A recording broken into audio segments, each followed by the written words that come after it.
नमस्ते, आदाब और जय हिंद। आज हम उस मुल्क का कच्चा चिट्ठा खोलेंगे जिसकी पूरी बुनियाद ही भीख और धोखे के दो खंभों पर टिकी है। जी हां, हम बात कर रहे हैं पाकिस्तान की। आजकल ये दुनिया के मंच पर ऐसे घूम रहे हैं जैसे अंतर्राष्ट्रीय मामलों के सबसे बड़े शांति दूत हों। लेकिन असलियत तो ये है कि इनकी बातों में जितना वजन नहीं है, उससे ज्यादा इनके इरादों में खोट है। ये खुद को ईरान और अमेरिका के बीच मध्यस्थ बता रहे हैं, लेकिन हकीकत में इनकी औकात एक कुरियर बॉय से ज्यादा कुछ नहीं है। इनकी कूटनीति की असली रग को समझिए। शांति वार्ताओं में इनकी भूमिका वैसी ही है जैसी किसी फूड डिलीवरी ऐप की होती है। ऑर्डर किसी और का, पैसे किसी और के, और इनका काम बस यहां से वहां पार्सल पहुंचाना। ये ईरान के पास जाकर कहते हैं, हम तो इस्लामिक भाई भाई हैं। फिर वही पाकिस्तान अमेरिका के पास जाकर दुम हिलाते हुए कहता है, हुजूर, हम तो आपके पुराने वफादार नौकर हैं, जो हुक्म देंगे वही करेंगे। इनकी अपनी कोई रीढ़ की हड्डी नहीं है। इनकी कूटनीति का एक ही उसूल है, जिसकी लाठी उसकी भैंस और जिसका डॉलर उसकी तरफ हमारा तर्क। जब अमेरिका को ईरान को धमकी देनी होती है तो ये फौरन डाकिया की वर्दी पहन लेते हैं। ये मध्यस्थ नहीं है, ये सिर्फ एक रणनीतिक संदेशवाहक हैं जो अपने आकाओं की खुशामद में लगे हैं। अब जरा गहराई से समझिए इस कुरियर बॉय वाली फितरत को। जब ऐसा मुल्क बीच में आता है तो उसका मकसद सुलह कराना नहीं होता, उसका मकसद होता है अपनी अहमियत को जबरदस्ती जिंदा रखना। अगर ये चिट्ठियां इधर से उधर नहीं करेंगे तो दुनिया इन्हें पूछेगी कौन। इनकी अपनी कोई हैसियत नहीं है कि ये ईरान या अमेरिका को अपनी मेज पर बैठा सकें। ये तो बस उस डाकिया की तरह हैं जिसे पता है कि अगर चिट्ठी सही जगह नहीं पहुंची तो उसे अगले महीने की तनख्वाह नहीं मिलेगी। और इनकी तनख्वाह कहां से आती है? वॉशिंगटन और रियाद से। अब बात करते हैं उस चोट की जो इन्हें सबसे ज्यादा दर्द देती है, इनकी खाली जेब। इनकी गैरत की कीमत रियाद और वॉशिंगटन के बाजारों में लगती है।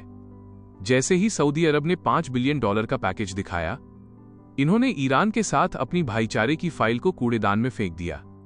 ये वित्तीय सहायता कोई खैरात नहीं है, ये इनकी वही पुरानी घिनौनी रणनीति है। पहले अपने देश को कंगाल बनाओ, फिर अपनी फौज को किराए के टट्टू की तरह दुनिया को बेचो। $5 बिलियन के लालच में इन्होंने ईरान की पीठ में छुरा घोंपने की पूरी तैयारी कर ली है। दुनिया कहती है पैसा बोलता है, लेकिन इनके मामले में पैसा भौंकता है, क्योंकि जैसे ही डॉलर दिखते हैं ये अपने ही पड़ोसियों पर तंज कसना शुरू कर देते हैं। लोग पूछते हैं कि इनकी सेना इतनी बड़ी क्यों है? क्या रक्षा के लिए? नहीं साहब, ये सेना एक एक्सपोर्ट क्वालिटी सर्विस है। इनके जनरल आज सऊदी अरब की दहलीज पर खड़े होकर अपनी सेना की नीलामी कर रहे हैं। जब वहां से पैसे फेंके जाते हैं तो इनकी गैरत सजदे में गिर जाती है। ये $5 बिलियन दरअसल ईरान के खिलाफ गद्दारी की एडवांस पेमेंट है। वहां की आवाम भूखी मर रही है, महंगाई 7वें आसमान पर है, लेकिन हुक्मरानों की नजर सिर्फ इस बात पर है कि किस तरह ईरान को धोखा देकर अमेरिका और सऊदी की गुड बुक्स में आ जाएं। सबसे बड़ा और भद्दा मजाक तो ये है कि इन्होंने अपनी फौज के 13,000 जवान और 18 F-16 लड़ाकू विमान सऊदी अरब भेज दिए। तर्क क्या दिया? हम पवित्र स्थलों की हिफाजत करेंगे। अरे भाई, उन जगहों को खतरा किससे है? ईरान से, या फिर उन दहशतगर्दों से जिन्हें तुम खुद अपनी गोद में पालते हो? हकीकत तो यह है कि ये फौज हिफाजत के लिए नहीं, बल्कि एक प्राइवेट बॉडीगार्ड के तौर पर भेजी गई है। दोगुलापन देखिए, इनके पास अपने घरों में बिजली देने के पैसे नहीं हैं। जनता 1 किलो आटे के लिए सड़कों पर जान दे रही है, लेकिन इनके F-16 विदेशों के आसमान में अरबों का तेल फूंक रहे हैं। विडंबना की पराकाष्ठा तो ये है कि जिन F-16 विमानों को अमेरिका ने इन्हें आतंकवाद से लड़ने के लिए दिया था, आज उन्हीं का इस्तेमाल एक पड़ोसी देश को डराने के लिए किया जा रहा है। इसे कहते हैं मुनाफिकत का 7वां आसमान। जरा सोचिए, 13,000 जवान भेजना कोई छोटी बात नहीं है। ये एक पूरी डिवीजन होती है। और ये जवान वहां क्या करेंगे? क्या वे वहां सिर्फ पहरेदारी करेंगे?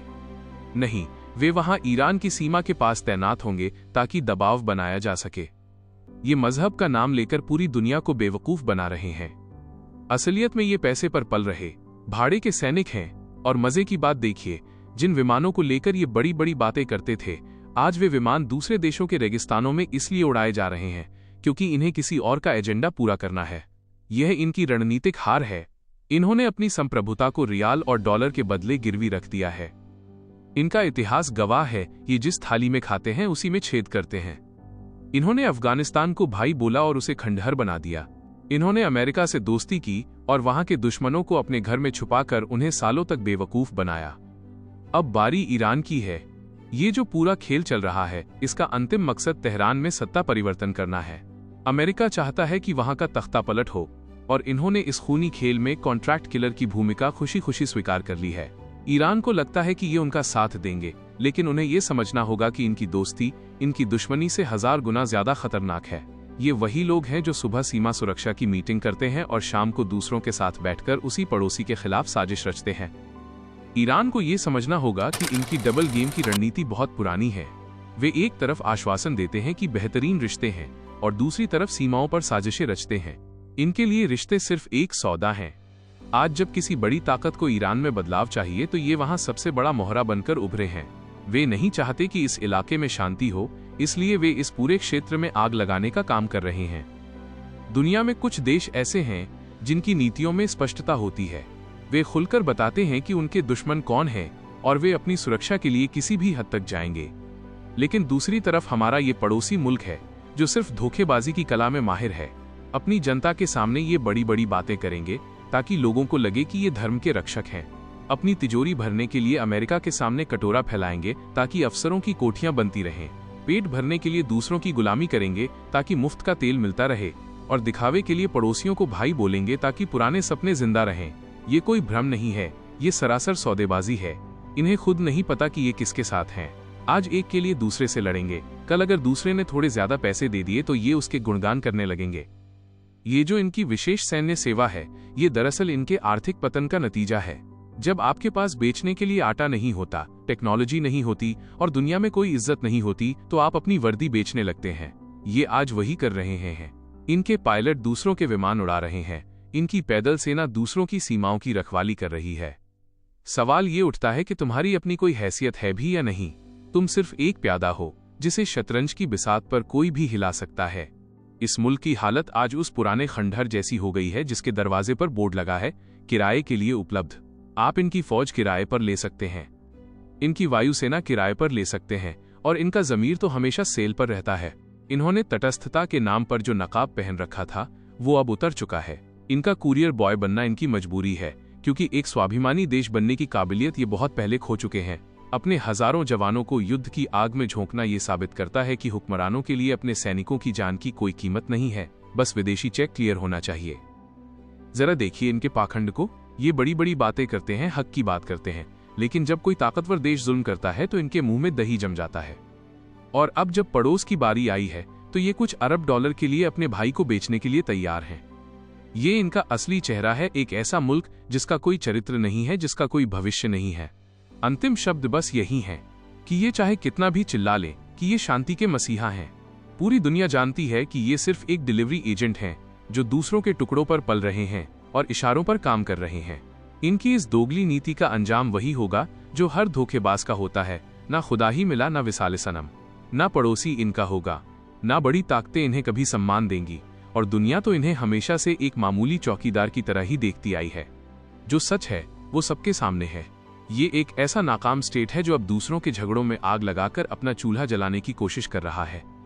लेकिन याद रखिएगा, आग लगाने वाले अक्सर खुद भी जल जाते हैं। ईरान कोई छोटा मोटा मुल्क नहीं है, और अगर वहां से जवाब आना शुरू हुआ तो इनके पास छुपने की जगह भी नहीं बचेगी। इनकी कूटनीति का धुआं धुआं तो हो गया, अब बस राख का ढेर होना बाकी है। जय हिंद।